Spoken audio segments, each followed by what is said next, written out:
Hello, good evening, नमस्कार। कैसे आप सभी? उम्मीद करते हैं मस्त होंगे, स्वस्थ होंगे। तो एक बार फिर से स्वागत है आपका अपने इस परिवार में जिसका नाम है जीके जीएस भाई अमित पांडे। खासा आज के विषय की जब बात की जाए तो आज के विषय में जिस एक पहलू के साथ हम कनेक्ट होने वाले हैं वो काफ़ी महत्वपूर्ण है और आप भी जानते हैं कि राज्य स्पेशल परीक्षाओं को ही आधारित करते हुए ये पूरा का पूरा सेशन देख मिलता है जहाँ पे प्रति दिवस हम आपसे जुड़ते हैं और कुछ एक महत्वपूर्ण प्रश्नों के बारे में चर्चा करते हैं। तो चलिएगा, आज के श्रृंखला की भी शुरुआत हो चुकी है, आप लोग भी जुड़ चुके हैं। क्रम की अगर बात की जाए, आज के संदर्भ की अगर बात की जाए तो शुरुआत हो चुकी है। जल्दी से जल्दी प्रश्नों की शुरुआत करते हैं इसी विषय बिंदु के साथ कि सरस्वती महाभागे विद्या कमलोचने विद्या रूपी विशालाक्षी विद्या देही नमोस्तुते। माँ वाग्देवी का सानिध्य इस तरीके से प्राप्त होता कि नित्य ऊंचाइयों को आप लोग अचीव करें, यही सदैव से हमारा आपके पे मानना होता है। चलिए, पहले प्रश्न के साथ जुड़ते हैं। पहला प्रश्न आप सबके सम्मुख रहा कि उत्तर प्रदेश के किस एक जिले में हमें क्या होती है, मरुस्थलीय मृदा नहीं देखने को मिलती है।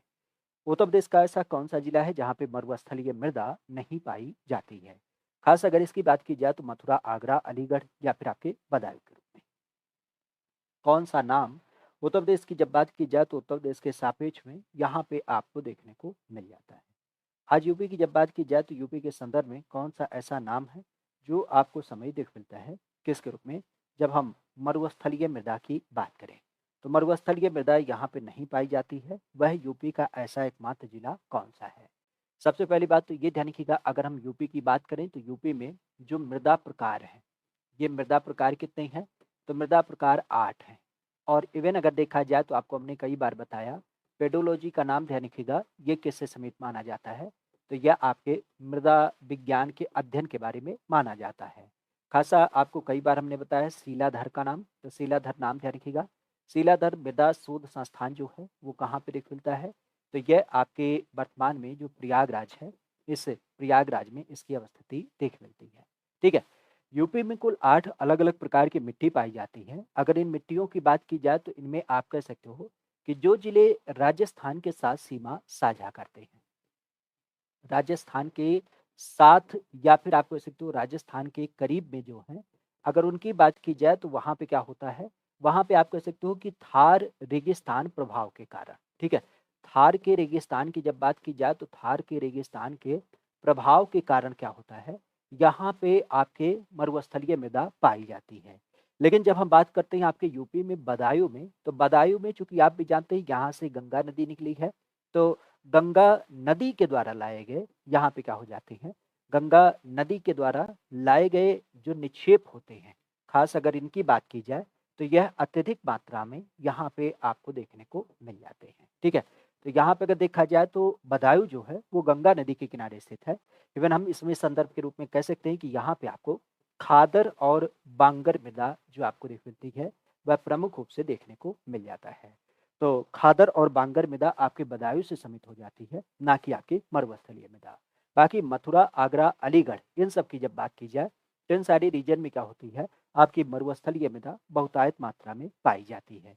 वैसे यहीं पे एक नाम ध्यान रखिएगा, क्योंकि एक मिट्टी कई बार और पूछी जाती है, झांसी और ललितपुर का नाम। झांसी और ललितपुर।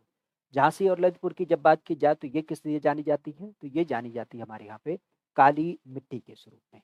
तो काली मृदा की जब बात की जाए तो काली मिट्टी यहाँ पे नाम ध्यान रखिएगा।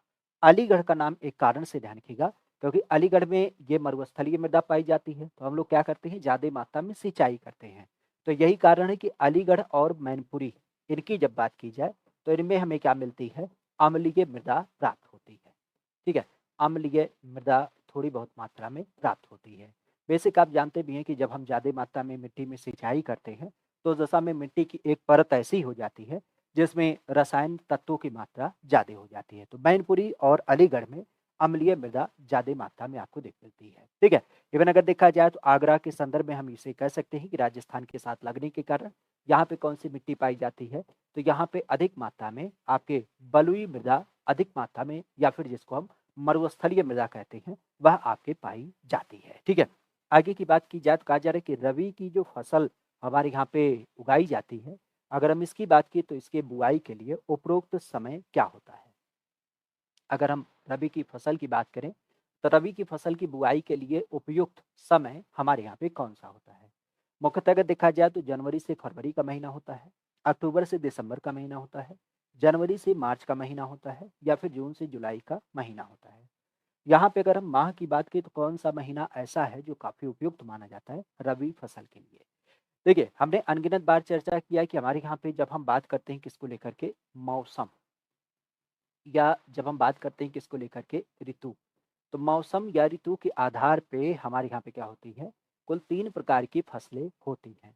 जहाँ पे आपने सदैव सुना होगा किसके बारे में? एक फसल जो सर्दियों में उगाई जाती है, सामान्यतः अगर देखा जाए तो ये रबी की फसल होती है। एक फसल जो हमारे यहाँ पे बरसात सीजन में उगाई जाती है, अगर इसकी बात की जाए तो ये फसल कौन-सी होती है? ये आपके खरीफ की फसल हो जाती है। और एक फसल जब हम बात करते हैं किसके रूप में, हमारे यहाँ पे गर्मी सीजन में, तो गर्मी की जब बात की जाए तो यहाँ पे आपके जायद फसल आपकी उगाई जाती है, ठीक है? तो ये 3 प्रकार की फसलें हमारे यहाँ पे अधिकतर लगाई जाती हैं।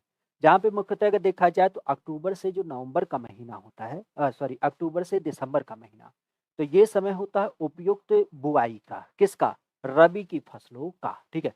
तो रबी की जो फसल लगाई जाती है, वो हमारे यहाँ पे अक्टूबर महीने से लेकर के दिसंबर महीने तक लगाई जाती हैं। इनकी कटाई होती है जनवरी से लेकर के आपके मार्च महीने तक। तो अगर हम कटाई की बात करेंगे तो कटाई कब होती है? तो कटाई इनकी की जाती है आपके, कह सकते हो कि आपका जब जनवरी से लेकर के मार्च का महीना होता है तब इनकी कटाई होती है। लेकिन लगाने का समय होता है अक्टूबर से लेकर के दिसंबर। मुख्यतः अगर देखा जाए तो इनमें कौन-कौन सी फसलें लगाई जाती हैं? तो सर्दियों में लगने वाली फसलें आप भी जानते हैं, जैसे गेहूँ है, जौ है, जौ के अलावा चना है, चना के अलावा मटर है, मटर के अलावा अगर देखा जाए तो मसूर है, ठीक है? मसूर के अलावा आप कह सकते हो सरसों है, इवन आप कह सकते हो जैसे आलू। तो ये विभिन्न प्रकार की जो फसलें होती हैं, ख़ास अगर इनकी बात की जाए तो ये रबी सीज़न में हमारे यहाँ पे अक्टूबर से दिसंबर महीने में लगाई जाती हैं। ये रबी की ख़ासियत होती है। सामान्यतः फसल की जब बात की जाए तो फसल गुणवत्ता के सापेक्ष में एक चीज़ ध्यान रखिएगा कि बुआई के समय यहाँ पे क्या होती है, यहाँ पे ख़ास करके कह सकते हो कि ठंडी जलवायु चाहिए, ठीक है? ठंडी जलवायु चाहिए जब आपकी क्या होती है, बुआई हो रही है। लेकिन जब बात आती है पकने के समय, फसल पकने के समय, तो फसल पकने के समय यहाँ पे क्या होना चाहिए, फसल पकने के समय यहाँ पे कह सकते हो कि उष्ण जलवायु होनी चाहिए, उष्ण जलवायु होनी चाहिए। तभी आपने देखा होगा कि जब आपकी गेहूँ की फसल पकती है, तो उस टाइम पे हमारे यहाँ पे क्या होता है, बसंत ऋतु का आगमन हो जाता है और जिस कारण से आपने देखा होगा कि गर्मी के मौसम की शुरुआत भी हो जाती है और यही मुख्य कारण है कि गेहूँ की फसलों में आगजनी भी बड़ी मात्रा में होता है, क्योंकि मौसम बड़ी तेज़ी से परिवर्तित हो जाता है। तो पकाई के समय पे यहाँ पे गर्मी की ज़रूरत होती है। कहा जा रहा है कि उत्तर प्रदेश के अंतर्गत गौ सेवा आयोग की स्थापना करी गई है। उत्तर प्रदेश में गौ सेवा आयोग की जब बात की जाए तो गौ सेवा आयोग की स्थापना करी गई है। ये गौ सेवा आयोग की जब बात की जाए तो इसका मतलब क्या? इसका मतलब ये है कि हमारे यहाँ पे जो गौवंशीय जानवर होते हैं, उनको संरक्षित करने के लिए, ठीक है? तो जितने भी आपके गौवंशीय जानवर होते हैं, ख़ास करके अगर इनकी बात की जाए, तो इनको संरक्षित करने के लिए हमारे यहाँ पे क्या किया गया? हमारे यहाँ पे इसकी स्थापना करी गई है। मुख्यतः अगर देखा जाए तो इस गौ सेवा आयोग के सापेक्ष में एक चीज़ और ध्यान रखिएगा, इसके ब्रांड एम्बेसडर, लास्ट टाइम अगर देखा जाए तो हमने कई बार आपको बताया है, इसके जो ब्रांड एम्बेसडर हैं वो कौन है? वह आपकी हेमा मालिनी है। तो हेमा मालिनी की जब बात की जाए तो हेमा मालिनी इसकी ब्रांड एम्बेसडर हो जाती हैं और इस गौ सेवा आयोग की जब बात की जाए तो इसकी स्थापना कब की गई है? यह स्थापित किया गया है 1999 में, ठीक है? अच्छा, गौ सेवा आयोग की जब बात करते हैं तो यहीं पे एक नाम ध्यान रखिएगा, हमारे यहाँ पे आपने नाम सुना होगा, गो शोध संस्थान। ये कहाँ पे स्थापित है? तो आपने कई बार सुना होगा, एक हमारी यूपी में पशु विश्वविद्यालय है, पंडित दीनदयाल उपाध्याय पशु चिकित्सा स्वास्थ्य केंद्र। खासा अगर देखा जाए तो उसी में गो सेवा शोध संस्थान आपको मिलता है और इसकी जब बात की जाए तो ये कहाँ पे स्थित है? ये आपके मथुरा में पड़ता है, ठीक है? तो आज मथुरा की जब बात की जाए तो गौ शोध संस्थान जो है इसी मथुरा में पड़ता है। वैसे इसी मथुरा के अलावा अगर देखा जाए तो यहीं पे आपने नाम सुना होगा किसके बारे में? हमारे यहाँ पे अभी आपने नाम सुना होगा काऊ सफारी पार्क के बारे में। तो काऊ सफारी पार्क की जब बात की जाए तो काऊ सफारी पार्क भी आपके स्थापित किया गया है और इसकी जब बात की जाए तो ये कहाँ पे स्थापित किया गया है? तो यह आपका जो जालौन नाम का ज़िला है, इसी जालौन नाम के ज़िले में उरई की जब बात की जाए तो उरई में इसकी स्थापना करी गई है। बाकी अगर देखा जाए तो यूपी में ही आपने एक नाम और सुना होगा, गौ अभयारण्य। तो गौ अभयारण्य की जब बात की जाए तो गौ अभयारण्य की स्थापना कहाँ पे की गई है? यह आपके मिर्ज़ापुर ज़िले में किया गया है, ठीक है? तो मिर्ज़ापुर ज़िले की जब बात की जाए तो मिर्ज़ापुर ज़िले में गौ अभयारण्य की स्थापना की गई है। इवन अगर देखा जाए तो यहीं पे आपने नाम सुना होगा नंदी अभयारण्य, ठीक है? नंदी अभयारण्य की जब बात की जाए तो ये कहाँ पे स्थापित किया जा रहा है? तो ये स्थापित किया जा रहा है आपका जो मुरादाबाद ज़िला है, वहाँ पे इसकी स्थापना की जा रही है। एक्चुअली आपने सुना होगा नंदी, खास करके आजकल हमारे यहाँ पे छोटा पशुओं की जब बात की जाए, जिसमें बैल की जब बात की जाए, तो बैल की मात्रा कुछ ज़्यादा हमारे एनवायरनमेंट में हो गई है, तो उनके लिए नंदी अभयारण्य आपका सुनिश्चित किया गया है। अच्छा, एक चीज़ ध्यान रखिएगा, चूँकि गाय की बात चली है, तो गाय को आधारित करते हुए हमारे यहाँ पे आपने नाम सुना होगा, एक गाय होती है जिसका नाम है साहीवाल। साहीवाल गाय की जब बात की जाए, तो साहीवाल गाय हमारे यहाँ पे क्या करती है, सर्वाधिक मात्रा में दूध देती है, ठीक है? तो सर्वाधिक दूध देने वाली प्रजाति, सर्वाधिक दूध देने वाली प्रजाति की जब बात की जाए तो उसका नाम क्या होता है? साहीवाल गाय हो जाती है। और गाय के सापेक्ष में अभी आपने सुना होगा हमारे यहाँ पे क्या किया गया है, एक योजना चालू की गई है जिसमें आप कह सकते हो कि गोवंश गोवंश पालक योजना। गोवंश पालक की जब बात की जाए तो गोवंश पालक योजना की जब बात की जाए तो इसका मानक क्या था? इसका मानक यही था कि कोई भी व्यक्ति अपने घर पर अगर पशु पालन करता है तो उस दशा में कौन से पशु? आवारा पशु का पालन करता है, तो सरकार क्या करेगी, उस व्यक्ति को ₹900 प्रति पशु, ₹900 प्रति पशु के हिसाब से प्रति माह में क्या करेगी, यहाँ पे उसको एक सरकारी सहायता देगी, ताकि वह व्यक्ति अपने घर पर पशु पालन कर पाए और उसके खाने-पीने, रहने का पूरा इंतजाम हो और उसके लिए क्या हो, उसका जो एक खर्च होता है, उसमें हम एक सब्सिडी दे पाएँ। तो ₹900 प्रति पशु प्रति माह देने की बात करी गई थी। आगे की जब बात की जाए तो एक नाम आता है कि उत्तर प्रदेश में तालाब और पोखर से जो सिंचाई की जाती है, अगर इसकी बात की जाए तो इसका प्रचलन हमें सबसे अधिक मात्रा में देखने को मिलता है।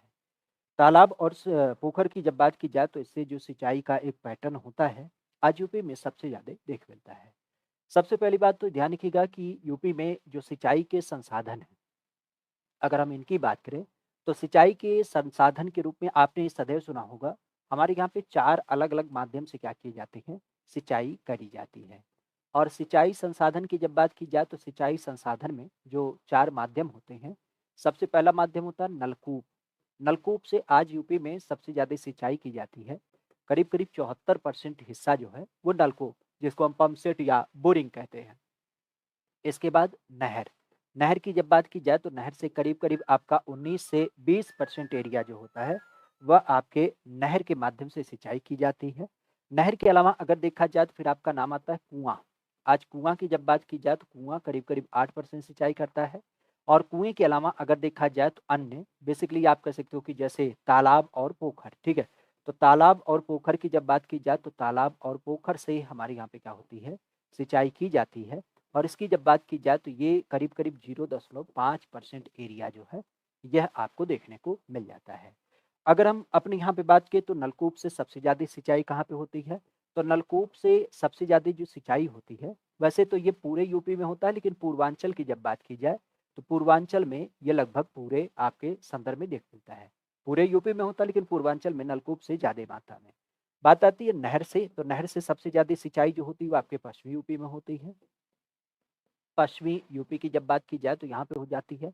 बात आती है कुआँ से सिंचाई सबसे ज़्यादा कहाँ पे होती है? तो कुआँ और तालाब की जब बात की जाए तो जो बुंदेलखंड का एरिया है, चूँकि आप भी जानते हैं बुंदेलखंड का एरिया जो है वो प्राकृतिक रूप से पठारी क्षेत्र है। तो पठारी क्षेत्र में बोरिंग करना काफ़ी कठिन होता है। इवन इसी पठारी क्षेत्र की जब बात की जाए तो यहाँ पे कह सकते हो कि नहर बनाना भी अपने आप में काफ़ी कठिन होता है। तो जो एक तस्तरी जैसी आकृति होती है, छिछली आकृति होती है, जब उसमें बरसात का पानी एकत्रित हो जाता है तो उसे हम तालाब कह देते हैं। और इसी तरीके से जो बड़े-बड़े गड्ढे इसमें कह सकते हो गर्त होते हैं या दरार होती हैं, उसमें पानी एकत्रित हो जाता है, तो उसमें हम पानी पाइप डाल कर के निकाल लेते हैं, तो उसे दरार को हम एक तरीके से कुआँ का नाम देते हैं, जो गहरे-गहरे खड्ड या गड्ढे के रूप में दिख मिलते हैं। ये आकृति आपको अधिकतर बुंदेलखंड में मिलता है, क्योंकि बुंदेलखंड एरिया की जब बात की जाए तो ये शुद्ध तरीके से क्या है, पठार क्षेत्र है।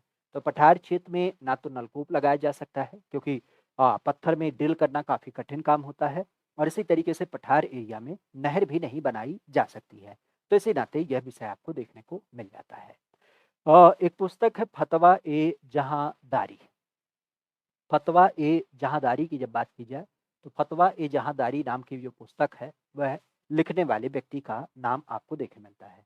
फतवा ए जहांदारी की जब बात की जाए तो फतवा ए जहांदारी नाम की जो पुस्तक है वह किसके द्वारा लिखी गई? फतवा ए जहांदारी की जब बात की जाए तो फतवा ए जहांदारी का नाम हमें देखने को मिलता है।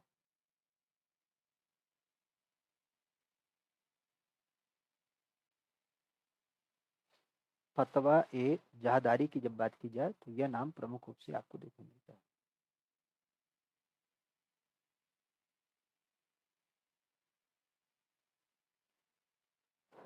फतवा ए जहांदारी।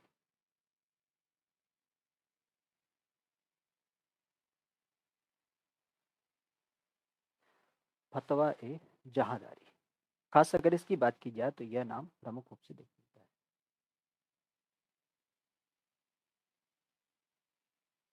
फतवा ए जहांदारी की जब बात की जाए तो ये रचना जो मानी जाती है, एक्चुअली हमारे यहाँ पे सल्तनत काल की जब बात की जाए तो इसी सल्तनत काल के अलग अलग राजाओं की जब बात की जाती है तो उन्हीं अलग अलग राजाओं के शासन काल को दर्शाता हुआ ये पूरी तरीके से क्या किया गया है, एक रचना लिखी गई है, जिसमें मुख्य रूप से हम कह सकते हैं कि जो उस टाइम पे हमारे यहाँ पे मुस्लिम शासक हुआ करते थे, अगर हम उनकी बात करें तो मुस्लिम शासक का जो कल्चर है, ठीक है, मुस्लिम शासक का जो एक कल्चर है, बेसिकली आप कह सकते हो कि उनके राजनीतिक, आर्थिक और सामाजिक, तो उन विषय के बारे में क्या किया गया है, यहाँ पे पूरी तरीके से चर्चा करी गई है कि किस तरीके से कोई भी मुस्लिम शासक जो होता था वह सामान्य परिदृश्य में खास करके किसी एक क्षेत्र विशेष पे शासन करता था। अगर इनकी बात की जाए तो इस पुस्तक के लेखक हो जाते हैं जियाउद्दीन बर्नी। जियाउद्दीन बर्नी की जब बात की जाए तो इनका संबंध कहाँ से आता है, तो आप भी जानते हैं ये बरन नाम का जो लोकेशन है बुलंदशहर, तो इसी बुलंदशहर से समेत आपके ये जियाउद्दीन बर्नी का नाम आ जाता है। इवन अगर इनकी बात की जाए तो इनके द्वारा एक पुस्तक और लिखी गई है जिसके बारे में आपने कई बार सुना होगा, तारीख ए तारीख ए फिरोज शाही, ठीक है, तो तारीख ए फिरोज शाही की जब बात की जाए तो ये पुस्तक भी इनके द्वारा लिखी गई है।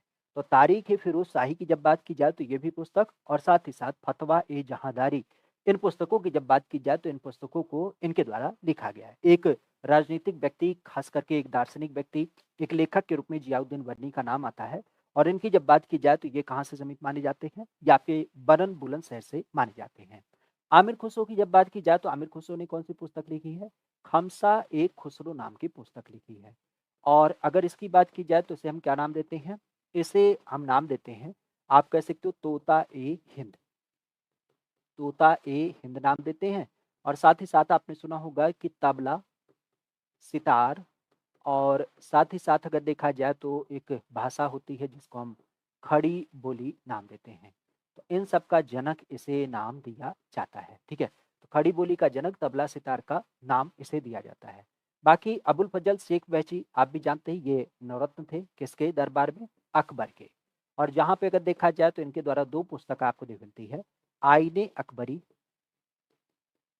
आईने अकबरी, और साथ ही साथ अगर देखा जाए तो इन्हीं के माध्यम से आपने नाम सुना होगा अकबरनामा, ठीक है, तो अकबरनामा और आईने अकबरी की जब बात की जाए तो ये दो पुस्तक आपके इन दोनों के द्वारा लिखी गई है। बेसिकली ये आगरा के रहने वाले थे, इनकी जब बात की जाए तो इनका संबंध कहाँ से आता है, या आपके आगरा के रहने वाले थे। अच्छा, आमिर खुसरो कहाँ से समित थे, तो आपके कासगंज जिले से समित थे, ठीक है, तो आप कह सकते हैं हमारी यूपी से चारों लोग समित थे। ये आगरा से समित थे शेख फैजी अबुल फजल, जियाउद्दीन बर्नी बरन बुलंदशहर से समित थे, और कासगंज से आमिर खुसरो का नाम समित आपको देखने को मिल जाता है, ठीक है। आगे की जब बात की जाए तो कहा जा रहा है कि उत्तर प्रदेश में विधानसभा की जब बात आती है तो विधानसभा के पहले अध्यक्ष कौन थे, विधानसभा के पहले अध्यक्ष की जब बात की जाए तो उनका नाम हमें देखने को मिलता है। कौन से एक ऐसे व्यक्ति हैं जिनका नाम विधानसभा अध्यक्ष के रूप में जाना जाता है।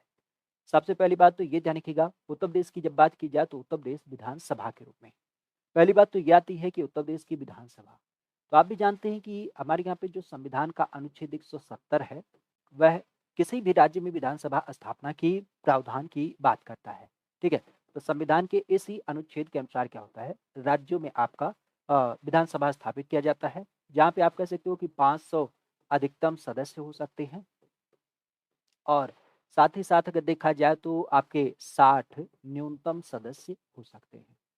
ठीक है? तो ये 2 विषय आपको यहाँ पे देखने को मिल जाता है। ठीक है? वर्तमान में अगर देखा जाए तो संयोग हमारे यूपी में कितने सदस्य हैं? 403 सदस्य आपके यूपी विधानसभा में देख मिलते हैं, जिनमें भी 84 सीटें जो हैं वो आपके एससी के लिए रिज़र्व हैं और 2 सीटों की जब बात की जाए तो 2 सीटें आपके एसटी के लिए रिज़र्व करी गई हैं। तो 403 सीटें आपको देख मिलती हैं। आज इस विधानसभा की जब बात की जाए तो इस विधानसभा को हम अपने यहाँ पे क्या बोलते हैं? निम्न सदन नाम देते हैं। इसको हमारे यहाँ पे लोकप्रिय सदन नाम दिया जाता है, ठीक है? और सामान्यतः अगर देखा जाए तो इस सदन के बारे में आपने सुना होगा, ये सदन एक ऐसा सदन है जो 5 वर्ष के बाद सामान्यतः क्या होता है चुनाव के सापेक्ष में भंग किया जा सकता है। इस सदन की जब बात की जाए तो इस सदन के लिए कोई व्यक्ति अगर कह सकते हो कि सदस्य बनना चाहता है, तो सदस्य बनने के लिए 2-3 चीज़ें हैं। जैसे पहली बात 25 वर्ष उसकी अवस्था होनी चाहिए। इसके अलावा अगर देखा जाए तो उसका कार्यकाल कितना होता है, तो इसका जो कार्यकाल रखा गया है, वो रखा गया है 5 साल का। फिर बात आती है इसका चुनाव कैसे होता है, तो इसका जो चुनाव होता है, वह जनता के बीच में प्रत्यक्ष तरीके से इसका चुनाव कराया जाता है। ठीक है? तो ये होती है कार्यकाल की संकल्पना। सदन की जब बात की जाए तो सदन में चूँकि आप भी जानते हैं 403 लोग हैं, तो इनकी बैठकें आयोजित की जाती है। तो जिस तरीके से हमारे क्लास को रेगुलेट करने के लिए क्लास का मॉनिटर होता है, उसी तरीके से हमारे यहाँ पे विधानसभा अध्यक्ष के बारे में प्रावधान है, जो सदस्यों के बीच से आपका चुना जाता है और सदस्यों के बीच से इसका चुनाव किया जाता है। वर्तमान में अगर देखा जाए तो पूछा गया है पहले कौन थे? तो पहले का नाम आता है पुरुषोत्तम दास टंडन। पुरुषोत्तम दास टंडन के बारे में आपने सुना होगा, प्रयागराज से समित थे, ये पहले माने जाते हैं। और अगर हम अपने यहाँ पे वर्तमान की बात करें, तो वर्तमान वाले का नाम आपने सुना होगा, काफ़ी फेमस है, सतीश महाना। अभी इनकी काफ़ी वीडियो वायरल हुई थी ना, वो एक बाबा जी हैं, जिन्होंने कहा था, हमने सतीश महाना जी को एक आदेश दिया है, किस काम के लिए? कि समीक्षा अधिकारी जो एक पोस्ट होता है, वो एक हमारा लड़का है उसको पोस्ट करना है, ठीक है? बहरहाल पता नहीं उसका पोस्ट हुआ कि नहीं हुआ, लेकिन सतीश महाना वर्तमान में विधानसभा अध्यक्ष होते हैं। अब आप समझ सकते हैं इनके पास पावर कितना होता है कि मतलब समीक्षा अधिकारी सचिवालय के बनाने की हिम्मत रखते हैं, ठीक है? मतलब टॉप लेवल के व्यक्ति हैं भाई, विधानसभा अध्यक्ष हैं तो इतना तो पावर होना ही चाहिए। बहरहाल सतीश महाना ये विधानसभा अध्यक्ष हो जाते हैं। पुरुषोत्तम दास टंडन आपके पहले विधानसभा अध्यक्ष के रूप में देखे मिलते हैं। बाकी चीज़ों के बारे में ध्यान रखिएगा, 25 साल यहाँ पे व्यक्तियों का चुनाव कार्य जाता था, 5 साल के लिए कार्यकाल होता है और इनका चुनाव प्रत्यक्ष तरीके से किया जाता है। 403 सीटें आज वर्तमान में हमारे यहाँ पे क्या है, विधानसभा में आपको देखने को मिल जाती हैं। नाम आता है कि प्रदेश की जब बात की जाए तो प्रदेश की लंबाई कितनी हो जाती है? हमारी यूपी की जब बात की जाए तो हमारी यूपी की लंबाई कितनी हो जाती है? ये लंबाई होती है 650 किलोमीटर, ये होती है 850 किलोमीटर, 240 किलोमीटर या फिर 595 किलोमीटर। मुख्यतः अगर देखा जाए तो आपने सदैव सुना होगा कि ये जो हमारा यूपी है, विजुअलिटी की जब बात की जाए तो विजुअलिटी कुछ ऐसी आपको देखने को मिलती है। और इस यूपी की जब बात की जाए तो इस यूपी के सापेक्ष आपने सुना होगा कि अगर हम यूपी के संदर्भ में उत्तर से दक्षिण की बात करें, तो इसका जो उत्तर से दक्षिण का संदर्भ है, वह आपको दिख मिलता है 240 किलोमीटर, ठीक है? उत्तर से दक्षिण इसकी जो चौड़ाई है, वो 240 किलोमीटर होती है और इसी क्रम में अगर देखा जाए तो जब हम बात करते हैं पूरब से पश्चिम, ठीक है? तो ये पूरब हो जाता है और ये हो जाता है पश्चिम। तो पूरब से पश्चिम की जब बात की जाए तो पूरब से पश्चिम जो इसकी चौड़ाई होती है, वह कितनी है? वह आपको 650 किलोमीटर दिख मिलता है। कहीं-कहीं पे आपको 640 किलोमीटर भी देख मिलेगा, तो आप चिंतित मत होइएगा, दोनों ऑप्शन साथ रखिएगा। तो 650 किलोमीटर की जब बात की जाए, तो 650 किलोमीटर जो है, वह उत्तर प्रदेश की वर्तमान में क्या हो जाती है, चौड़ाई आपको देखने को मिल जाती है। बाकी उत्तर प्रदेश के सापेक्ष में एक बिंदु और ध्यान रखिएगा, खास करके क्वेश्चन में पूछा जाता है, नेपाल के साथ सीमा, नेपाल के साथ हमारी सीमा लंबाई। तो नेपाल के साथ जो सीमा की एक लंबाई है वह कितनी हो जाती है? तो यह आपको दिखता है 579 किलोमीटर। कितना? 579 किलोमीटर की जब बात की जाए तो नेपाल के साथ जो हमारी सीमा की एक्चुअल बाउंड्री लंबाई है वह कितनी है? 579 किलोमीटर आपको दिख मिलती है। बाकी रही बात यूपी के सापेक्ष में, तो यूपी के सापेक्ष में एक विषय और ध्यान रखिएगा। हमने चूंकि यहाँ पे नाम लिया पूरब, पश्चिम, उत्तर, दक्षिण, तो सबसे पूर्वी जिला कौन सा है? तो सबसे पूर्वी जिला आपका बलिया हो जाता है। सबसे पश्चिम की जब बात की जाए तो सबसे पश्चिम में जिला कौन-सा है? तो सबसे पश्चिम में आपका शामली जिला हो जाता है। और इसके अलावा अगर देखा जाए तो सबसे उत्तर में कौन है? तो सबसे उत्तर में आपका सहारनपुर जिला हो जाता है। और फिर सबसे दक्षिण की जब बात की जाए तो सबसे दक्षिण में कौन स्थित है? तो सबसे दक्षिण में स्थित हो जाता है सोनभद्र, ठीक है? तो सोनभद्र की जब बात की जाए तो सोनभद्र सबसे दक्षिण में हो जाता है। ये 4 जिले हमारे यूपी के सापेक्ष में 4 आपके अलग-अलग बिंदुओं के रूप में देखने को मिलते हैं, ठीक है? अगला क्वेश्चन, कहा जा रहा है कि उत्तर प्रदेश के निम्नलिखित में से तराई की जब बात की जाए, तो तराई की भूमि कैसी है? आज यूपी की जब बात की जाए तो यूपी के तराई क्षेत्र की जब बात की जाए तो तराई क्षेत्र की जो एक भूमि होती है, वह कैसी आपको देखने को मिलती है? उत्तर प्रदेश के तराई क्षेत्र की जब बात की जाए तो तराई क्षेत्र की जो एक भूमि है, वह कैसी आपको देखने को मिलती है? खास अगर इसके नाम की बात की जाए तो ये नाम समेत हो जाता है। आज के संदर्भ में समतल होती है, दलदल प्रकार की भूमि होती है, नम भूमि होती है या फिर आप कह सकते हो उपयुक्त सभी हो जाती है। नामों की जब बात की जाए तो यह नाम समेत आपको देखने को मिलते हैं।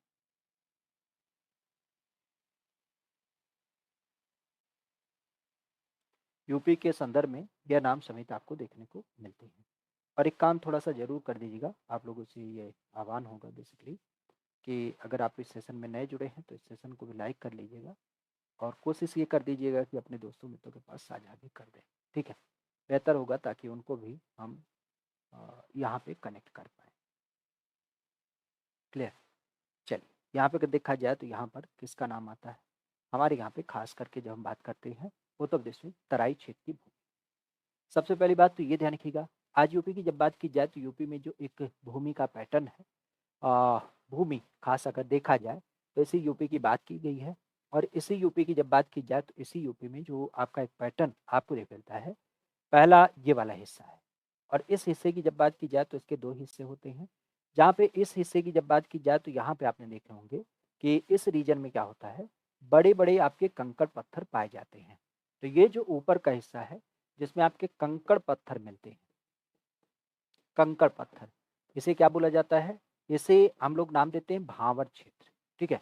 तो भांवर क्षेत्र की जब बात की जाए तो भांवर क्षेत्र हमारे यहाँ पे कंकड़ पत्थर वाला क्षेत्र होता है जो हिमालय की तलहटी में जस्ट आपका बसा हुआ है। और सीन क्या होता है कि पत्थर टूट-टूट करके आते हैं तो इसी नाते यहाँ पे बड़े-बड़े पत्थर आकार कंकड़ पत्थर पाए जाते हैं। दूसरा विषय होता है ये आपका महीन कण वाला। और इस महीन कण की जब बात की जाए तो ये महीन कण वाला जो क्षण होता है, यह आपके तराई क्षेत्र के रूप में देखने को मिल जाता है, ठीक है?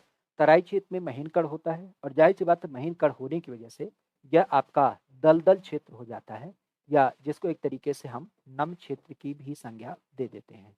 तो दलदल क्षेत्र या फिर नम क्षेत्र के रूप में आपका जाना जाता है।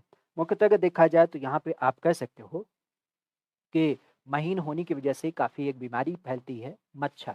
तो मच्छर ज़्यादा फैलते हैं तो इस नाते जैपनीज़ इंसेफ्लाइटिस, मलेरिया, मलेरिया के अलावा डेंगू और डेंगू के अलावा हाथी पाँव की जब बात की जाए तो ये कुछ बीमारी जो होती हैं वह आपकी क्या हो जाती हैं, यहाँ पे आपके फैलती हैं, ठीक है?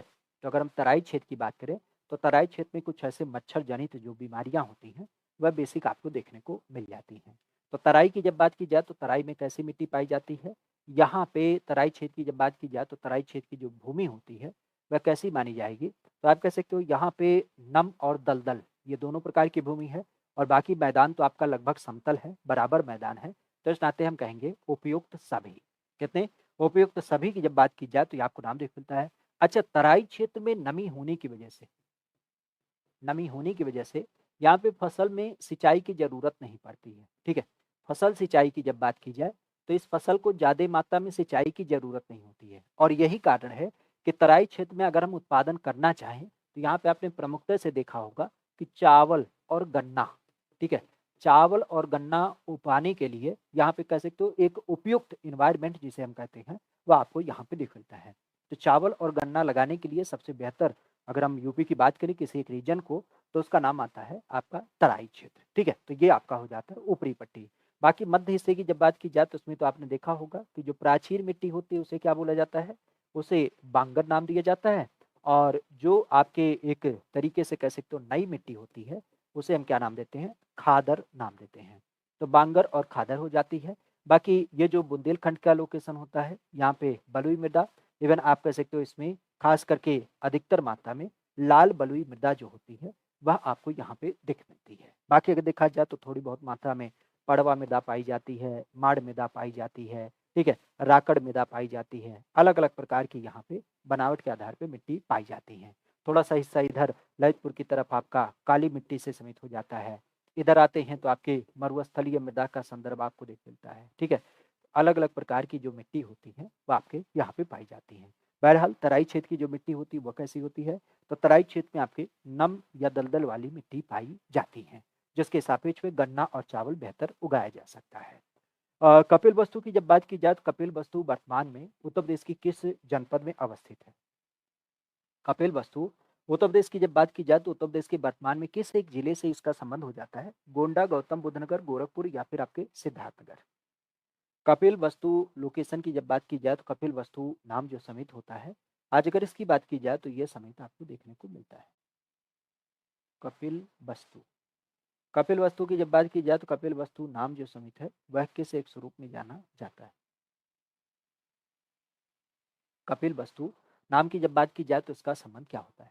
सबसे पहली बात तो ये देने की कपिल वस्तु, आज कपिल वस्तु की जब बात की जाए तो कपिल वस्तु का संबंध क्या है? कपिल वस्तु अपने लिए काफी मात्रा में जाना जाता है, क्योंकि यहाँ पे एक लोकेशन पड़ता है जिसका नाम है लुम्बिनी। और लुम्बिनी किस लिए फेमस है? तो लुम्बिनी आप भी जानते हैं, लुम्बिनी का जो जंगल था वहाँ पे आपके सिद्धार्थ का जन्म हुआ था। ये सिद्धार्थ की जब बात की जाए तो सिद्धार्थ कौन? सिद्धार्थ बेसिकली आप कह सकते हो कि गौतम बुद्धा। तो गौतम बुद्धा की जब बात की जाए तो गौतम बुद्धा का जो जन्म हुआ था, ये सिद्धार्थ का जन्म इसी लुम्बिनी के जंगल में हुआ था। और कपिल वस्तु की जब बात की जाए तो कपिल वस्तु उस टाइम पे राजधानी हुआ करती थी किसके? इनके पिता जो थे साक्यगढ़ के मुखिया, साक्यगढ़ के मुखिया। और साक्यगढ़ के मुखिया की जब बात की जाए तो उनका नाम क्या था? सुद्धोधन। तो सुद्धोधन की जब बात की जाए तो सुद्धोधन यहाँ के क्या थे? राजा थे। बेसिक अगर देखा जाए तो ये इनके पिता थे। तो माता की जब बात की जाए तो माता का नाम क्या आता है? महामाया। महामाया की जब बात की जाए तो महामाया ये इनकी माता थी। खासा आपने इनके बारे में भी सुना होगा, ये कोलीय गणराज्य से समित मानी जाती हैं। और एक विषय और ध्यान रखिएगा कि माता ने पुत्र को जन्म तो दिया, लेकिन पुत्र जन्म के प्रसव के बाद कह सकते हो उनकी डेथ हो गई थी। तो इस दशा में इनका जो लालन पालन हुआ था गौतम बुद्ध का, वो किया गया था इनकी मौसी के द्वारा, जिनका नाम आता है प्रजापति गौतमी। ठीक है, तो प्रजापति गौतमी की जब बात की जाए तो प्रजापति गौतमी के द्वारा इनका लालन पालन किया गया। तो आज कपिल वस्तु की जब बात की जाए, जिसको हम लुम्बिनी जंगल के रूप में नाम देते हैं, जहाँ पे इनका जन्म हुआ, ये अवस्थिति की जब बात की जाए तो अवस्थिति कहाँ से हो जाती है? यह सिद्धार्थनगर जिले से हो जाती है, क्योंकि इसी सिद्धार्थनगर जिले में ये लुम्बिनी जंगल पड़ता है जहाँ पे इनका जन्म हुआ है। और इस संदर्भ में आपने सुना भी होगा कई बार, यहाँ पे आपको पिपराहवा स्तूप, क्या बोलते हैं? पिपराहवा स्तूप। तो पिपराहवा स्तूप की जब बात की जाए तो पिपराहवा स्तूप जो है यह आपको यहाँ पे देख मिलता है, खास करके जिसके सापेक्ष में यह जन्म प्रतीक के रूप में देखने को मिलता है। अगर आप सिद्धार्थनगर जिले में गए होंगे तो वहाँ पे एक आपका बर्डपुर नाम का जो ब्लॉक है, इसी बर्डपुर ब्लॉक के आसपास क्या होता है, इसकी अवस्थिति आपको देख मिलती है। तो पिपराहवा स्तूप से समित हो जाता है कपिल वस्तु, और कपिल वस्तु से सिद्धार्थनगर लुम्बिनी का नाम जुड़ता है। गौतम बुद्धा के लिए यह काफ़ी फेमस हो जाता है। इवन आज सिद्धार्थनगर की जब बात की जाए तो इसकी उपलब्धि क्या है? इसकी उपलब्धि सबसे बड़ी है काला नमक चावल। काला नमक चावल की जब बात की जाए तो काला नमक चावल यहाँ की सबसे बड़ी उपलब्धि है। तराई क्षेत्र में बेहतर तरीके से उगाया जाता है, क्योंकि भगवान बुद्ध ने अपना व्रत भी इसे तोड़ा था, तो इसी नाते इस एक चावल को बुद्ध का महाप्रसाद नाम देते हैं। क्या बोलते हैं? बुद्ध का महाप्रसाद नाम देते हैं। इवन ध्यान रखिएगा, काला नमक चावल महोत्सव जो है ये भी आपके इसी सिद्धार्थनगर जिले में आपका आयोजित किया गया। इसका मुख्यालय क्या है जिले का? तो जिला मुख्यालय की जब बात की जाए तो इस जिले का मुख्यालय जो है उसका नाम आपको देख मिलता है नौगढ़। तो जिला मुख्यालय की जब बात की जाए तो नौगढ़ क्या हो जाता है? यहाँ के जिले का मुख्यालय भी आपको देखने को मिल जाता है। तो इस चीज को थोड़ा सा ध्यान रखिएगा।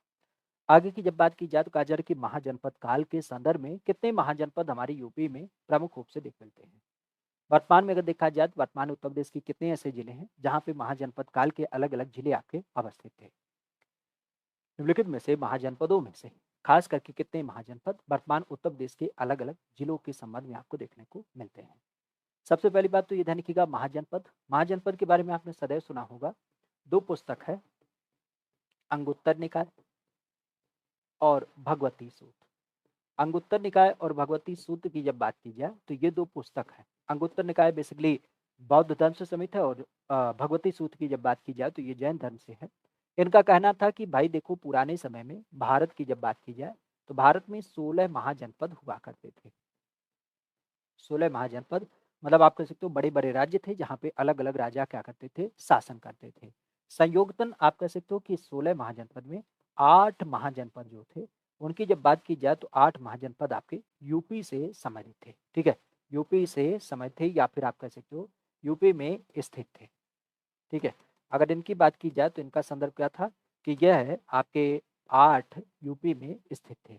अगर आठों की बात की जाए तो कौन कौन से नाम आते हैं, तो जैसे मथुरा, ठीक है, मथुरा के अलावा काशी, काशी जो आपका बनारस है, कोसल, खास करके आपने नाम सुना होगा साकेत धाम के बारे में। और इवन अगर देखा जाए तो चेदी आपका बांदा के रूप में, वत्स आपके कौशाम्बी प्रयागराज का आसपास का लोकेशन, मल्ल आपका कुशीनगर का एरिया, कुरु, कुरु की जब बात की जाए तो कुरु के अलावा पांचाल जो फर्रुखाबाद से समित है, और हस्तिनापुर, हस्तिनापुर जहाँ पे कौरव पांडव का नाम आपका जुड़ जाता है। तो कितने हो गए, 8 हो गए, 1 2 3 4 5 6 7 8। ठीक है, मथुरा वर्तमान मथुरा है, काशी मतलब आप कह सकते हो कि जो बनारस का लोकेशन है, बनारस के आसपास का क्षेत्र। कौशल की जब बात की जाए तो वर्तमान में जो अयोध्या श्रावस्ती तराई का लोकेशन है। चेंदी की जब बात की जाए तो ये आपके बांदा से समित हो जाता है। वत्स आपके प्रयागराज कौशाम्बी का जो लोकेशन है वो समित हो जाता है। मल्ल कुशीनगर पडरौना गोरखपुर इन सारे रीजन की जब बात की जाए तो इसको कवर करता है। पांचाल वर्तमान में फर्रुखाबाद बरेली इन सारे रीजन को कवर करता हुआ इसका नाम देख मिलता है। और हस्तिनापुर की जब बात की जाए तो ये आपके मेरठ से लेकर के दिल्ली तक इसका पूरा पूरा विस्तार आपको देख मिलता है। तो इस तरीके से भारत की जब बात की जाए तो भारत में कुल 16 महाजनपद थे, और 16 महाजनपदों में भी अगर हम उत्तर प्रदेश की बात करें तो उत्तर प्रदेश में 8 महाजनपद आपको देखने को मिल जाते हैं। ठीक है, नामों की जब बात की जाए तो एक नाम आता है कि जैन धर्म के तीर्थंकर, खास करके 23वें नंबर की अगर इनकी बात की जाए तो इनका नाम हमारे यूपी में पार्श्वनाथ के रूप में दिख मिलता है। लेकिन इनकी जब बात की जाए तो इनकी उपस्थिति कहाँ पे है, एक्चुअली ध्यान रखिएगा। जिस तरीके से आप बौद्ध धर्म को सदैव यूपी के संदर्भ में देखते हैं कि बौद्ध धर्म का पालना हम उत्तर प्रदेश को नाम देते हैं, उसी तरीके से अगर हम जैन धर्म की बात करें तो बेसिक रूप से ध्यान रखिएगा कि जैन धर्म में कुल 24 तीर्थंकर हुए हैं। और मान्यता के अनुसार बताया जाता है कि ये जो 24 तीर्थंकर हैं, अगर इनकी बात की जाए तो 24 तीर्थंकर के सापेक्ष में यहाँ पे आप कह सकते हो कि हमारे यहाँ पे जो 24 तीर्थंकर होते हैं, अगर इन 24 तीर्थंकरों की जब बात की जाए तो यहाँ पे महावीर का नाम आता है। और महावीर की जब बात की जाए तो ये आपके अंतिम तीर्थंकर अर्थात 24वें तीर्थंकर माने जाते हैं। इस 24 तीर्थंकर की जब बात की जाए तो 24 तीर्थंकर में कुल मिला जुला के ध्यान रखिएगा कि 9 तीर्थंकर जो है उनका जन्म जो है वो आपके यूपी से संबंधित है। ठीक है, तो 9 तीर्थंकर आपके यूपी से समित है, जिनमें सबसे महत्वपूर्ण होता है 5 अयोध्या से, 5 आपके अयोध्या से समित हो जाते हैं। 2 की जब बात की जाए तो 2 आपके बनारस से समित हो जाते हैं। बनारस के अलावा अगर देखा जाए तो एक आपके कौशाम्बी से हैं, और कौशाम्बी के अलावा अगर देखा जाए तो यहीं पे एक नाम आता है श्रावस्ती से। तो इस तरीके से ये 9 लोग आपके समित हो जाते हैं। इवन अगर देखा जाए तो एक नाम और ध्यान रखिएगा, संकिंसा जो फर्रुखाबाद में पड़ता है, जहाँ पे बिमल नाथ का नाम समित आपको दिख मिलता है। बिमल नाथ की जब बात की जाए तो बिमल नाथ ने यहाँ पे क्या किया था, अध्ययन वगैरह किया था। इसी नाते इनकी क्या मानी जाती है, ये कर्म भूमि मानी जाती है, तपोस्थली मानी जाती है। बाकी 23वें की जब बात की जाए तो पार्श्वनाथ, पार्श्वनाथ आपके काशी से समित है। इवन काशी की जब बात की जाए तो यहीं से आपके सुपार्श्वनाथ का भी संबंध आपको देख मिलता है। ठीक है, तो सुपार्श्वनाथ और पार्श्वनाथ इनकी जब बात की जाए तो ये दोनों लोग कहाँ से समित थे, या आपके काशी से समित थे। 23वें के बारे में कई बार क्वेश्चन पूछा जाता है, क्योंकि 24वीं के बाद ये श्रृंखला क्या हो जाती है, समाप्ति हो जाती है। अयोध्या की जब बात की जाए तो अयोध्या से 5 लोग थे, जिनमें सबसे महत्वपूर्ण ऋषभ देव की जब बात की जाए तो ऋषभ देव का नाम आता है। जैसे आपने नाम सुना होगा अभिनंदन, अभिनंदन नाथ। साथ ही साथ अगर देखा जाए तो सुमित नाथ, सुमित नाथ, साथ ही साथ अजित नाथ, अजित नाथ, और इसके अलावा अनंत नाथ। ठीक है, तो इस तरीके से 5 लोगों की जब बात की जाए तो ये 5 लोग आपके इस अयोध्या जिले से समित आपके माने जाते हैं। ठीक है, नामों की जब बात की जाए तो एक नाम आता है, कौन सा स्थल विश्व धरोहर सूची में शामिल नहीं, क्या है, उत्तर प्रदेश का ऐसा कौन सा स्थल है जो विश्व धरोहर सूची में शामिल नहीं है? इन नामों की जब बात की जाए तो आगरा का किला, ताजमहल, फतेहपुर सीकरी या फिर जहांदारी महल, कौन सा नाम इसमें आपका शामिल नहीं है? सबसे पहली बात तो ये ध्यान रखिएगा, अगर हम किसकी बात करें, अ, विश्व धरोहर सूची, तो विश्व धरोहर सूची आप भी जानते हैं ये किसके द्वारा जारी की जाती है? ये यूनेस्को द्वारा जारी की जाती है। और यूनेस्को द्वारा जारी इस सूची की जब बात की जाए तो इस सूची में खास करके आज वर्तमान में भारत के 42 स्थल आपके चिन्हित किए जा चुके हैं। लास्ट टाइम अगर देखा जाए तो असम का जो अहोम राजाओं का टीला है उसको शामिल किया गया है। हमारी यूपी की जब बात की जाए तो हमारी यूपी से 3 स्थल इसमें चिन्हित किए गए हैं। खास करके आगरा का किला, ये 1883 में शामिल किया गया। हाँ, 1883 में। और इसके अलावा ताजमहल, ये भी आपके 1883 में शामिल किया गया। वही हम सोच रहे थे कुछ गड़बड़ हो रहा है। 1983, ठीक है। और 1983 की जब बात की जाए तो 1983 में आपका ताजमहल, ये दोनों शामिल किए गए। इसके अलावा फतेहपुर सीकरी की जब बात की जाए तो आपके 1986 में शामिल किया गया, ठीक है। तो इस तरीके से ये तीनों नाम आपके शामिल हो जाते हैं। यहाँ पे जो शामिल नहीं है वो है जहांगीरी महल। जहांगीरी महल के बारे में ध्यान रखिएगा, ये अकबर के द्वारा डेवलप किया गया है। और अकबर की जब बात की जाए तो अकबर के द्वारा ये जो बनाया गया है, ये कहाँ से आपको देख मिलता है? तो ये आपके आगरा में, आगरा में खास करके अकबर ने अपने पुत्र सलीम, सलीम या जिसको जहांगीर नाम देते हैं, तो जहांगीर के लिए क्या किया था, ये महल बनवा रखा था। तो जहांगीर या सलीम, जहांगीर या फिर सलीम की जब बात की जाए तो इनके लिए अकबर के द्वारा आगरा में क्या किया गया, इसका निर्माण कराया गया था, ठीक है। तो विश्व धरोहर सूची में ये 3 स्थल आपके शामिल हैं। इसके अलावा अगर देखा जाए तो यहीं पे आपने नाम सुना होगा, जैसे एक नाम आता है मानवता की अमूर्त विरासत सूची। तो मानवता की जो अमूर्त विरासत सूची है उसमें भी कुछ नाम शामिल हैं, कौन कौन से? जैसे रामलीला, ये कब शामिल है? तो ये 2008 में शामिल किया गया। इसके अलावा अभी लास्ट टाइम आपने सुना होगा कुंभ मेला, कुंभ मेला की जब बात की जाए तो ये कब शामिल किया गया? 2017 में। और इसके अलावा अगर देखा जाए तो हमारे यहाँ पे शहर भी शामिल किए गए हैं, कौन कौन से? तो शहर की जब बात की जाए तो शहर के रूप में आपका बनारस शामिल किया गया है। इवन अगर देखा जाए तो 80 घाट जो है आपके बनारस का ही, इसको भी इसमें शामिल किया गया है। एक नाम ध्यान रखिएगा, सारनाथ के खंडहर, सारनाथ का जो खंडहर है इसको क्या किया गया है, इसको अभी यहाँ पे प्रतीक्षा सूची में डाला गया है। वेटिंग लिस्ट होती है ना, तो जैसे आपने देखा होगा कई बार आपके रिजल्ट निकाले जाते हैं, तो रिजल्ट के बाद आपकी एक वेटिंग लिस्ट आती है, जिसमें बहुत सारे बच्चे ऐसे होते हैं जो आधे नंबर, 1 नंबर से रह जाते हैं, तो उनके लिए ये आपकी प्रतीक्षा सूची आपके जारी की गई है। भारतेंदु नाट्य अकादमी की जब बात की जाए तो ये कहाँ से आपको देखने को मिलती है? भारतेंदु नाट्य अकादमी, भारतेंदु नाट्य अकादमी की जब बात की जाए तो यह नाम आपको देखने को मिलता है, भारतेंदु नाट्य अकादमी। भारतेंदु नाट्य अकादमी की जब बात की जाए तो यह नाम आपको देखने को मिलता है। यूपी में इसकी अवस्थिति कहाँ पे है? बनारस में, आगरा में, लखनऊ में या फिर आपकी मथुरा?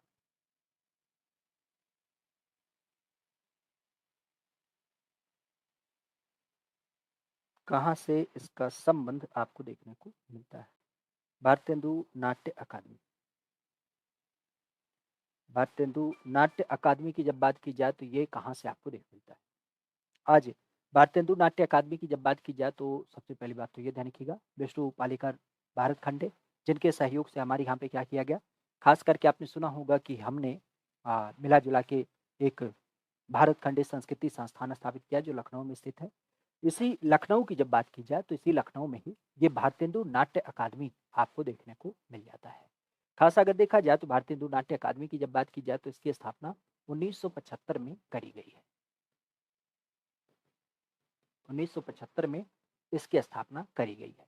इसी तर्ज पर अगर देखा जाए तो एक संस्थान और आपको दिख मिलता है, उत्तर प्रदेश का राज्य का संगीत नाटक अकादमी। तो संगीत नाटक अकादमी की जब बात की जाए तो उसकी स्थापना कब की गई? ये आपके स्थापित किया गया है 1963 में। तो उत्तर प्रदेश का संगीत नाटक अकादमी ये आपके 1963 में स्थापित किया गया, लेकिन भारतेंदु नाट्य अकादमी ये आपके 1975 में स्थापित है। लखनऊ में इसकी अवस्थिति पड़ती है। साथ ही साथ अगर देखा जाए तो यहीं पे नाम ध्यान रखिएगा, भारत खंडे संस्कृति संस्थान। तो भारत खंडे संस्कृति संस्थान कहाँ पे आपको देख मिलता है? तो ये आपके इसी राजधानी लखनऊ में। और लखनऊ की जब बात की जाए तो लखनऊ में इसकी स्थापना कब की गई? यह आपके 1926 में स्थापित किया गया। ठीक है। इसके अलावा अगर देखा जाए तो एक नाम और ध्यान रखिएगा, ललित कला अकादमी। ललित कला अकादमी ये कहाँ से आपको देख मिलता है? तो ललित कला अकादमी जो है ये आपके इसी लखनऊ में। हालांकि इसकी जब बात की जाए तो इसकी स्थापना 1962 में करी गई है। ठीक है, तो ये नाम ध्यान रखिएगा। बाकी अगर देखा जाए तो प्रयागराज में क्या स्थित है? प्रयागराज में आपने नाम सुना होगा भारत कला भवन। भारत कला भवन जो है ये आपके प्रयागराज में दिख मिलता है।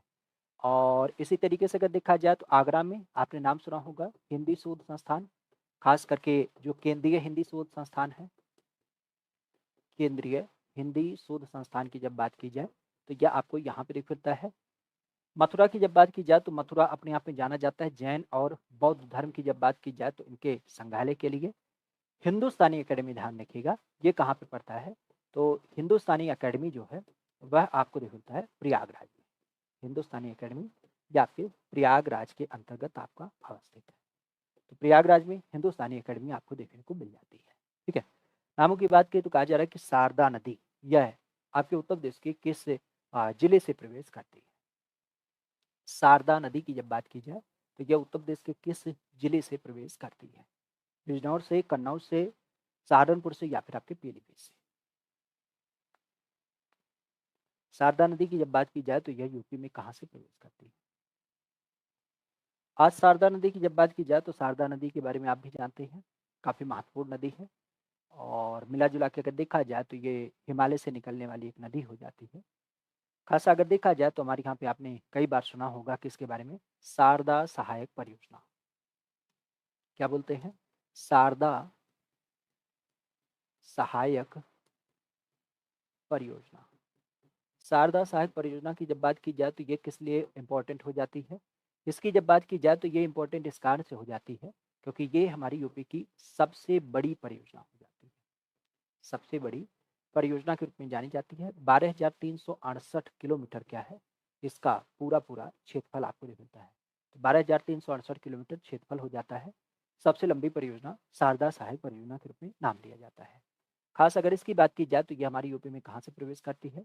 तो अगर इसकी बात की जाए तो कन्नौज से इसका मतलब नहीं, सहारनपुर से मतलब नहीं, बिजनौर से इसका मतलब नहीं, पीलीभीत से नाम ध्यान रखिएगा, पीलीभीत।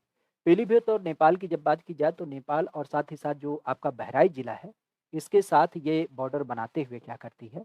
हमारी यूपी में प्रवेश करती है। ठीक है। और बिजनौर की जब बात की जाए तो बिजनौर से आपने देखा होगा गंगा नदी प्रवेश करती है, रामगंगा नदी प्रवेश करती है। इवन कन्नौज की जब बात की जाए तो यहाँ पे रामगंगा नदी मिल जाती है कहाँ से? रामगंगा की जब बात की जाए तो ये कन्नौज में जाकर के गंगा से मिल जाती है। ठीक है। और सहारनपुर की जब बात की जाए तो सहारनपुर में यमुना नदी आती है। ठीक है। तो यमुना नदी आपके सहारनपुर में आती है। तो शारदा नदी की जब बात की जाए तो शारदा नदी कहाँ से समित होगा? पीलीभीत जिले की जब बात की जाए तो यहाँ से समित हो जाता है। नाम आता है लिलौर झील। और लिलौर झील की जब बात की जाए तो इसकी अवस्थिति कहाँ पे है? लिलौर झील की जब बात की जाए तो लिलौर झील यह हमारे यूपी में कहाँ पे पड़ता है? उत्तर प्रदेश के कौन से ऐसे लोकेशन में, कौन से ऐसे जिले में लिलौर झील आपको देख मिलता है जिसका नाम प्रमुख रूप से समित है? फतेहपुर में, प्रतापगढ़ में, बलिया में या फिर आपके बरेली? लिलौर झील। अलग अलग झीलों की जब बात की जाए तो उनकी भी अपनी अवस्थिति इंपॉर्टेंट हो जाती है, लेकिन लिलौर झील की जब बात की जाए तो ये कहाँ पे पड़ता है? यह आपके बरेली जिले में पड़ता है। ठीक है। बलिया में कौन स्थित है? बलिया में सुरहा ताल है। सुरहा ताल की जब बात की जाए तो सुरहा ताल का नाम। प्रतापगढ़ की जब बात की जाए तो प्रतापगढ़ में आपने नाम सुना होगा डॉक्टर अंबेडकर के नाम से, यहाँ पे क्या है? डॉक्टर अंबेडकर के नाम पे यहाँ पे पक्षी विहार है। और इस सापेक्ष अगर देखा जाए तो आपने कुंद्रा समुद्र वगैरह के नाम को सुन रखा होगा। ठीक है। तो इसका नाम ध्यान रखिएगा। बरेली की जब बात की जाए तो बरेली में आपका लिलौर झील आपको प्रमुख रूप से देखने को मिल जाता है। बरेली किस लिए जानी जाती है? तो आप भी जानते हैं इसको नाथ नगरी, सुरमा नगरी, और साथ ही साथ अगर देखा जाए तो इसको हम अपने यहाँ पे बांस बेंत की नगरी नाम देते हैं। ठीक है। तो बांस बेंत की नगरी की जब बात की जाए तो बांस बेंत की नगरी के रूप में भी इसका नाम दिया जाता है। उत्तर प्रदेश की कौन-सी ऐसी नहर है जो उत्तर प्रदेश और मध्य प्रदेश की एक संयुक्त परियोजना के रूप में चिन्हित करी गई है? उत्तर प्रदेश की कौन-सी ऐसी नहर है जिसको हमने उत्तर प्रदेश और मध्य प्रदेश के बीच में एक संयुक्त परियोजना के रूप में चिन्हित कर रखा है? एक्चुअली आपने सुना भी होगा कि जब भी कोई नदी पे बड़े-बड़े नहर या बाँध वगैरह बनाए जाते हैं, तो अगर उस नदी से एक के अलावा दूसरा राज्य भी लाभान्वित होता है, तो उससे भी समन्वय स्थापित किया जाता है कि भाई बाद में पानी तो आप भी इस्तेमाल करेंगे, बाद में बिजली या जो इससे लाभ होने वाला है वो आप भी इस्तेमाल करेंगे। तो इसी नाते संयुक्त परियोजना इसे नाम दिया जाता है, ताकि बड़े-बड़े प्रोजेक्ट में थोड़ी आसानी हो पाए। कई बार विवाद भी हो जाता है, जैसे कोई एक राज्य सहमति है, कोई दूसरा राज्य नहीं सहमत होता है, तो उस नाते ये लंबा खिंचता चला जाता है। लेकिन लाभ भी होता है, जैसे मान लेते हैं कि ₹100 लग रहा है लागत का, तो ₹50 वो देंगे, 50 वो देंगे और लाभ भी दोनों पाते हैं। जैसे मान लेते हैं बिजली उत्पादन हुआ, तो वो भी बिजली लेंगे, वो भी बिजली लेंगे। तो लाभ भी होता है, हानि भी होता है, बातें अपनी होती हैं। परिवार समझिए कि जब तक आपके जॉइंट फैमिली रहती है, भाई-भाई रहते हैं मिल कर के, गाँव में कोई नज़र उठा के नहीं देख सकता। लेकिन वही परिवार में जब बिखराव हो जाता है, अलगाव हो जाता है, तो बिखर जाता है। तो वही सीन यहाँ पे भी होता है। खैर, संयुक्त परियोजना की जब बात की जाए तो उसका नाम क्या होता है? तो आपने सुना होगा, ये नाम आती है हमारे यहाँ पे केन नहर परियोजना। बेसिक अगर देखा जाए तो आपने इसके बारे में सुना होगा। ये हमारी यूपी के मध्य प्रदेश से इसका संबंध हो जाता है और मध्य प्रदेश की जब बात की जाए तो मध्य प्रदेश के साथ उत्तर प्रदेश क्या करता है, इसमें कनेक्ट करता है। अच्छा, इसी संबंध की जब बात की जाए तो अभी आपने नाम सुना होगा, हमारे यहाँ पे एक नई संकल्पना लाई गई है, अमृत क्रांति। और इस अमृत क्रांति की जब बात की जाए तो इसके अंतर्गत हमारे यहाँ पे केन नदी और साथ ही साथ बेतवा नदी, इन दोनों की जब बात की जाए तो इन दोनों को कनेक्ट करने की बात चल रही है। और इस तरीके से आप कह सकते हो ये क्या हो गई है, देश की पहली देश की पहली नदी जोड़ो परियोजना। नदी जोड़ो परियोजना की जब बात की जाए तो नदी जोड़ो परियोजना में इसको क्या किया गया है, चिन्हित किया गया है। तो देश की पहली नदी जोड़ो परियोजना केन बेतवा लिंक परियोजना, जो आपके केन नदी मध्य प्रदेश की है और बेतवा नदी उत्तर प्रदेश की है। तो होगा क्या कि केन नदी के पानी को पंप के माध्यम से बेतवा नदी में लाया जाएगा, ताकि जो बुंदेलखंड का एरिया सूखा रहता है, वहाँ पे बेहतर तरीके से सिंचाई प्रबंधन वगैरह किया जा सके। ठीक है, तो इसके लिए ये जाना जाता है। नाम आता है चूड़ी और खिलौने। ये हमारी यूपी में बनाए जाते हैं, लेकिन अगर इसकी बात की जाए तो ये एक पौधे के पाए जाने वाले उत्पाद होते हैं, बेसिकली उनके माध्यम से बनते हैं। तो लाख से, चीड़ से, बेत से या फिर साखू से, चूड़ी और खिलौना। देखिए, हमारे यहाँ पे वृक्ष जो होते हैं ना, प्रकृति के रूप में अगर देखा जाए, तो ये हमारे लिए सबसे महत्वपूर्ण होते हैं। पुराने समय में ऐसे ही लोग नहीं प्रकृति का अभिवादन करते थे, इसी कारण से। पहाड़ जो होता था वो विभिन्न प्रकार के हमें रत्न देता था, समुद्र से हमारे विभिन्न प्रकार के खनिज वगैरह प्राप्त होते थे, रत्न वगैरह मिलते थे। पौधों की जब बात की जाए तो प्राण वायु, फल और नाना प्रकार के दैनिक उपयोग की चीज़ें हमें प्राप्त होती थी। नदियों की जब बात की जाए तो उससे हमें पीने का पानी, पशुओं के नहलाने का पानी, उनको पिलाने का पानी, फसलों की सिंचाई के लिए और साथ ही साथ जो हमारी खेती होती थी उससे हमें क्या होता था, खाद्यान्न प्राप्त होता था। जानवर से हमें दूध मिलता था, चमड़े मिलते थे, मांस मिलते थे, इवन उनकी हड्डी वगैरह का भी हम लोग इस्तेमाल करते थे। ठीक है? तो इस दिशा में हम लोग प्रकृति को सदैव धन्यवाद देते थे। अब यहाँ पे अगर देखा जाए तो हमारे यहाँ पे विभिन्न प्रकार के जो पौधे होते हैं, जैसे साखू। साखू की जब बात की जाए तो इसे आपने देखा होगा, हमारे यहाँ पे घरों की जो मजबूत लकड़ियाँ होती हैं, फर्नीचर वगैरह वो आपकी बनाई जाती हैं। बेत की जब बात की जाए तो बाँस और बेत से जो विभिन्न प्रकार की खेल सामग्री होती है, खेल सामग्री, तो खेल सामग्री की जब बात की जाए तो इसका निर्माण आपका किया जाता है, ठीक है? चीड़ के पौधे की जब बात की जाए तो चीड़ और देवदार जो है, बेसिक आपने इसके बारे में सुना होगा। चीड़ और देवदार की जब बात की जाए तो ये भी एक तरीके से फर्नीचर गुड्स होती हैं। इवन अगर देखा जाए तो जो आपके रेलवे के स्लीपर होते हैं, ठीक है? रेलवे के स्लीपर, रेलवे में आपने देखा होगा, अब तो नहीं लगता है, लेकिन पुराने समय में पटरियों को कनेक्ट करने के लिए लोहे के बड़े-बड़े लक्कड़ लगाए जाते थे। इवन रेलवे की जो बैठने वाली सीट होती थी, उसपे भी जो पटरी बनती थी, वो आपके इसी से बनाई जाती थी, क्योंकि ये काफ़ी मजबूत होता था। लाख की जब बात की जाए तो ये एक तरीके से कह सकते हो गम जैसा पदार्थ होता है। इवन आपने देखा होगा, प्रत्यक्ष आपने नहीं देखा होगा, लेकिन कई बार आपने देखा होगा पुराने समय में, अब तो बंद हो गया, लेकिन जब कभी डाकखाने वगैरह पे आप गए होंगे तो उसमें देखा होगा कि ये लोग सील जब किसी चीज़ को करते थे, इवन आप कभी भी किसी लोकेशन पे जाइए, जहाँ पे किसी अवैध संरचना को सील किया जाता है, तो जब ताला लगाया जाता है उसके ऊपर एक मोहर लगाई जाती है, तो मोहर छापने के लिए इसका इस्तेमाल किया जाता है। पुराने समय में भी इसका इस्तेमाल किया जाता था, ताकि इससे एक पहचान हो पाए कि इसको यहाँ पे लोगों के सम्मुख सील किया गया और इसको बीच में कोई खोल नहीं सकता है। तो लाख से हमारे यहाँ पे क्या होती है, उसको चूंकि लिक्विड बनाया जा सकता है तो इसी नाते उसको आकार दे करके चूड़ी और विभिन्न प्रकार के जो आकृति वाले खिलौने होते हैं उनका निर्माण किया जाता है। ठीक है, नामों की जब बात की जाए तो कहा जा रहा है कि पहला दीनदयाल हस्तकला संकुल व्यापार केंद्र यह स्थापित किया गया। यूपी की जब बात की जाए तो यूपी में दीनदयाल हस्तकला संकुल केंद्र ये आपका स्थापित किया गया, आगरा में, बनारस में, कानपुर में या फिर आपके गोरखपुर में। अगर इसकी बात की जाए तो इसका संदर्भ क्या है, तो दीनदयाल हस्तकला मतलब आप कह सकते हो कि जो हाथों से विभिन्न प्रकार की चीजें आपकी बनाई जाती हैं, जिनमें अधिक मात्रा में अगर देखा जाए तो जैसे हथकरघा। ठीक है, तो हथकरघा उद्योग की जब बात की जाए तो हथकरघा वगैरह से समित जितने भी आपकी चीजें होती हैं उनको बड़ा एक मार्केट दिया जा सके, तो उसके लिए एक बड़ा प्लेटफॉर्म स्थापित किया गया जहाँ पे विभिन्न प्रकार के व्यापारी भी आएंगे और व्यापारी के अलावा जो बेचने वाले हैं, बेसिकली जो हस्तकला समुदाय है, जो हथकरघा व्यापारी हैं, वो साथ ही यहाँ पे कनेक्ट होंगे और दोनों में क्या होगी, व्यापार श्रृंखला को आयोजित की जाएगी। तो इसी के लिए ये आपके बनारस में स्थापित किया गया, क्योंकि आप भी जानते हैं बनारस का जो पूरा एरिया है, भदोही, सोनभद्र, मिर्जापुर, बनारस, यहाँ पे कपड़े से समेत विभिन्न प्रकार की अलग अलग कार्यविधि की जाती है, चाहे वो पिंक मीनाकारी हो, चाहे बनारसी साड़ी हो, रेशमी साड़ी हो या भदोही के कारपेट हो, अलग अलग विधाओं की जब बात की जाए, गाजीपुर का ऊनी अ, दरी वगैरह, तो ये सब चीज़ें यहाँ पे आपकी बेची जा सके, तो उसके लिए हस्तकला व्यापार संकुल ये व्यापारियों के लिए एक कह सकते हो प्रॉपर एक लोकेशन चिन्हित किया गया, आपके बनारस में इसकी स्थापना करी गई है। ठीक है, नामों की जब बात की जाए तो कहा जा रहा है कि बाराबंकी जो है वह किस खेती के लिए जानी जाती है।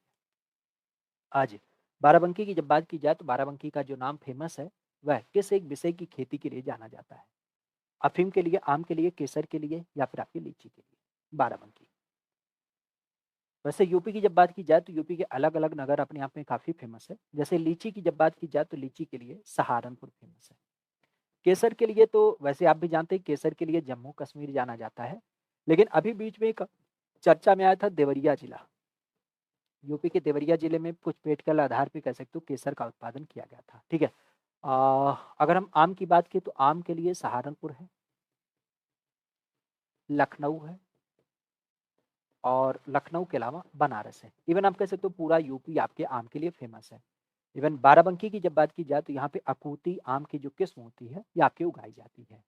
अफीम की जब बात की जाए तो अफीम सर्वाधिक जो उत्पादन किया जाता है वह आपके कहाँ पे, तो वह आपके इसी बाराबंकी में किया जाता है। बाकी अगर देखा जाए तो अफीम हमारी यूपी के 2 जिलों से समित होता है, एक बाराबंकी, एक आपके गाजीपुर। गाजीपुर से क्यों समित है, क्योंकि गाजीपुर में इसकी फैक्ट्री लगाई गई है। खासा आपने सुना होगा इसको हरा सोना नाम दिया जाता है, और वर्तमान में अगर देखा जाए तो ये हमें जो एक पोस्ता होता है इस पोस्ते से प्राप्त होती है। ठीक है, तो खास किसके रूप में, अफीम के बारे में ध्यान रखिएगा। अफीम का सबसे ज़्यादा उत्पादन बाराबंकी में किया जाता है, लेकिन इसकी एक जो फैक्ट्री है वो आपके कहाँ पे लगाई गई है, गाजीपुर में लगाई गई है। ठीक है,